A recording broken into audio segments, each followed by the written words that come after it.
West Virginia's had a ton of good players come through the ranks over the last few years.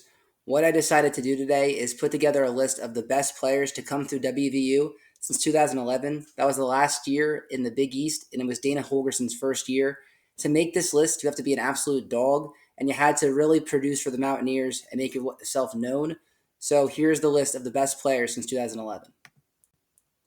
Starting off, we have quarterback one, Geno Smith. Geno Smith was an Orange Bowl champion, got drafted by the New York Jets, put up 98 touchdowns in his career at West Virginia.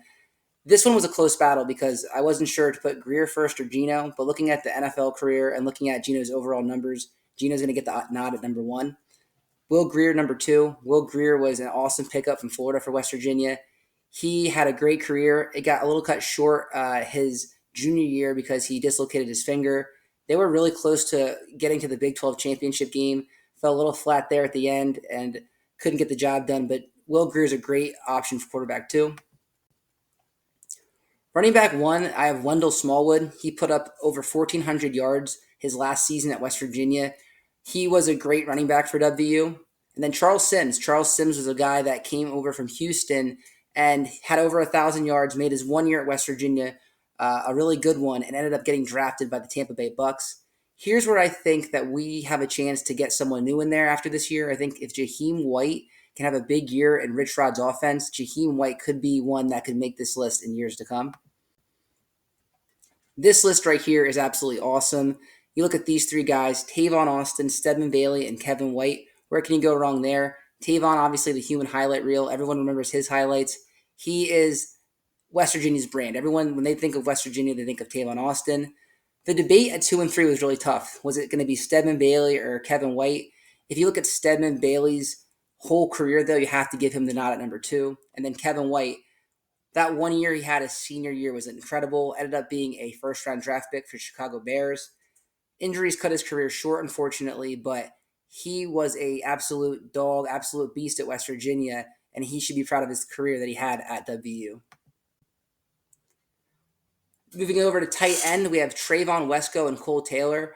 Trayvon Wesco got picked up by the Jets after college, had a really good career with Will Greer. And then Cole Taylor was a really productive transfer from LSU that Garrett Green relied on heavily. I think they could have used Cole Taylor a little bit more, but he's definitely good enough to make this list.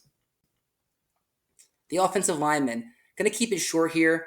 All these dudes that you see here played in the NFL. So Frazier, Milam, Cajuste, Mark, Spain, Barclay, McKivitz, all NFL dudes for a long time. They're great Mountaineers, awesome players.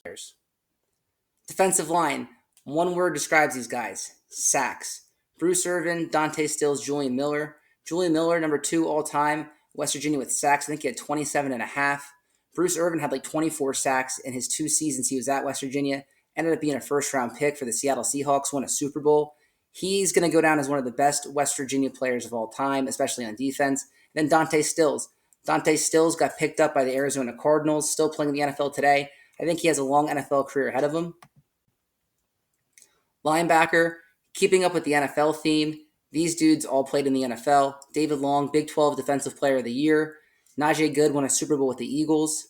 Nick Kwiatkowski, a great player who played for multiple teams in the NFL. And then Tony Fields. Tony Fields was one of the great transfers that we got. He came in here from Arizona during that COVID year.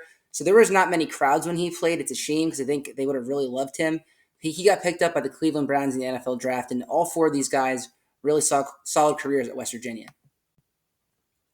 The safeties, they all wear at number 8, and they're all beasts. Karl Joseph, first-round draft pick, played in the NFL for a few seasons. Kaiser White, another White brother to make the list, still playing in the NFL. And then Keith Tandy, who had a nice career with the Tampa Bay Buccaneers, won an Orange Bowl his last year with West Virginia when they beat Clemson. These guys all great players. And then finally, rounding out the list, we have Rasul Douglas, Beanie Bishop, and Daryl Worley. Rasul Douglas, very, very, very productive NFL career. You saw him do really well with the Green Bay Packers, still playing today. Beanie Bishop, All-American at West Virginia, another one of those transfers that came over from Western Kentucky and Minnesota, made his year count, was an All-American, went undrafted, but is now starting nickelback for the Steelers. And then here we have Daryl Worley, who was another really productive player for the Mountaineers. So these are the guys that were standouts. I think it's going to be interesting to see if anyone from this year's team can make it. Maybe a Michael Coates, maybe a Jamori Robinson. If you like this video, please like and subscribe, and we'll put more stuff out for the summer. Thank you.